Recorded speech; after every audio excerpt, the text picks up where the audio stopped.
Hi, I'm Dr. Cara Gubbins of the Animal Wisdom Circle, and I am here with Phoebe Fazio with sound washing, Reiki and sound healing and such. and we are here to connect you. Excited to talk about the same thing at the same time. I know. So we're here to connect you with the wisdom of whatever animal we're going to pick. I mean, you'll know before we do because we haven't picked the card yet, so we don't know who we're going to connect with, but you know, it's written in the title of this video, so you know. But we're here to connect you with that animal and the wisdom of that animal and an experience, a sound energy healing experience of some aspect of that animal and its wisdom. And we're just in love with this collaboration, so we hope you like it too. And Yeah. we're going to be picking cards from the Animal Wisdom card deck that I created by talking to different animals, and I asked them, what's your spiritual gift? What's your spiritual lesson? And do you have a message that you want to share with people? So those are the three phrases on the card, and that to me captures the essence of the spiritual guidance from that animal. Anything to add, Phoebe, before I pick a card? And then I'm just going to tune into those qualities and the animal. I like to look at the picture on the card and everything. And I have an array of sound healing tools here in front of me, and I just tune in and use my voice and bring forth whatever. Sometimes it's a healing aspect of healing some of those elements, and sometimes we just get an experience of feeling what that animal feels. Sorry about that. Dropped my mic. So yeah. Here we go. So the card today is the hummingbird. So the hummingbird is sweet. I mean, they're sweet. They're all about sweetness. So their spiritual gift is savoring the sweetness of life and sampling the sweetness of life and being the sweetness of life. Like, life is sweet. That's their gift, really living that life is sweet. And then their challenge, their spiritual lesson is all about living a solitary life. So that loneliness that can come from being solitary, even though they kind of cover a lot of ground and they may overlap with other hummingbirds, they tend to be solitary individuals, and that's a challenge. And then their message to people is to savor the sweetness. So, you know, whenever you see a hummingbird or a hummingbird shows up in your thoughts or whatever, really think about, how can I savor the sweetness of life? What's in this moment for me to savor? And Phoebe and I are savoring these moments. Like, we're a great example of, we're just loving the hell out of working together and collaborating in this way. So we're just like loving every second of being together. That's true hummingbird wisdom right there, and incorporating that into your life in all the different aspects. So wisdom of the hummingbird, the sweetness of life, the challenge is being solitary, and the message to people is to savor the sweetness wherever you find that in your life. Then I'll hand it over to you, Phoebe. All right. Let's hold that up.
Thank you.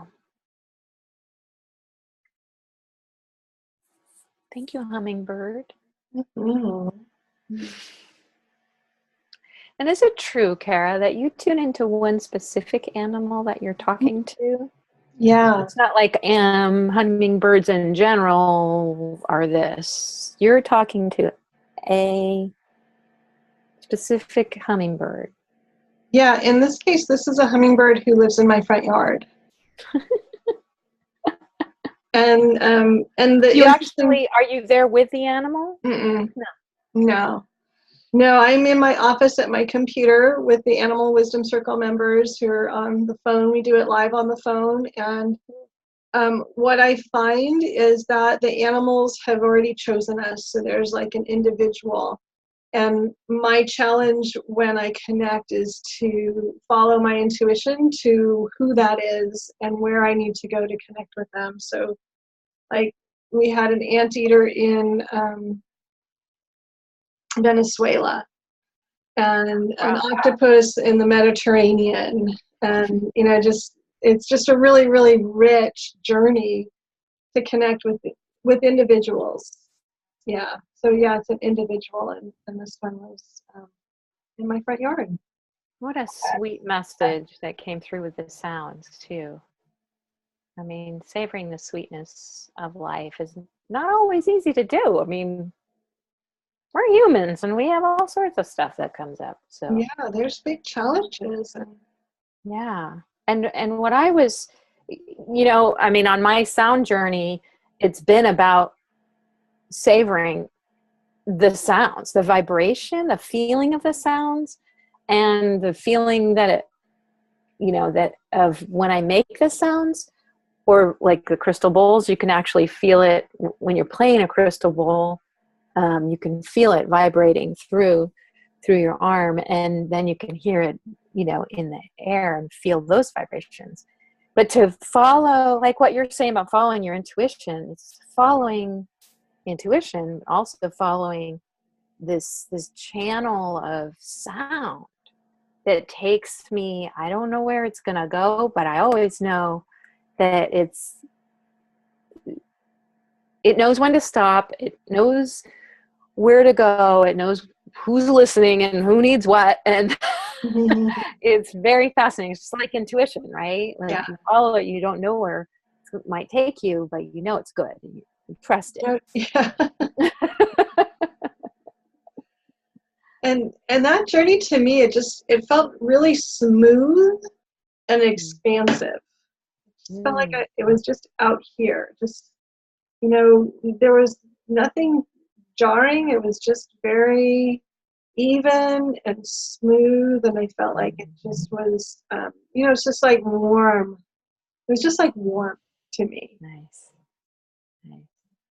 I can feel that too. And it's funny when you think of a hummingbird, they're so tiny and you don't think expansive.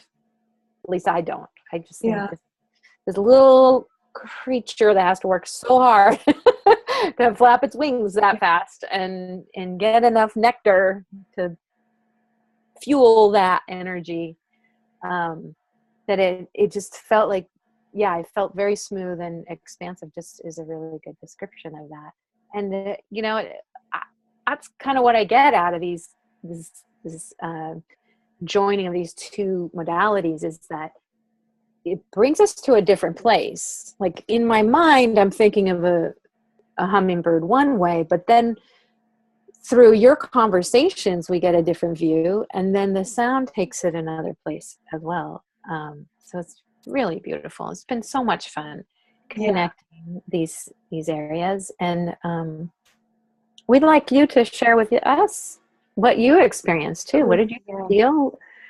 What are your impressions? What, thoughts even? You're allowed to have thoughts about this. We're all about feeling, but there's thoughts that come up. Thoughts, feelings, opinions, experiences. Yeah. Pictures. Next time you see a hummingbird, did you, do you get that? Like, oh, the sweetness of life, and you're not alone. We're sure the hummingbird, you're not alone. Yeah. Right. Yeah, so beautiful. So we'd love to have you join us in the conversation. Yeah, thanks for joining us today, and we hope that the message of the hummingbird touches your heart and stays with you. And we would love to hear about how this experience was for you and what you think and feel about it. So feel free to leave a comment, click the like button, subscribe if you want to get in touch with more animals. We're going to keep doing this, and we have many more animals to bring to you. So we look forward to seeing you next time. What happens when we get to the end of the deck and we've done all the animals? We're going to have to make more decks. Oh, sounds good. So stick with us. You'll never know where this journey is going to take you. It's not. It's the never-ending journey. Never-ending journey. Hey, isn't that a movie? See you next time, everybody. Come on, Phoebe. Focus. Bye, everybody.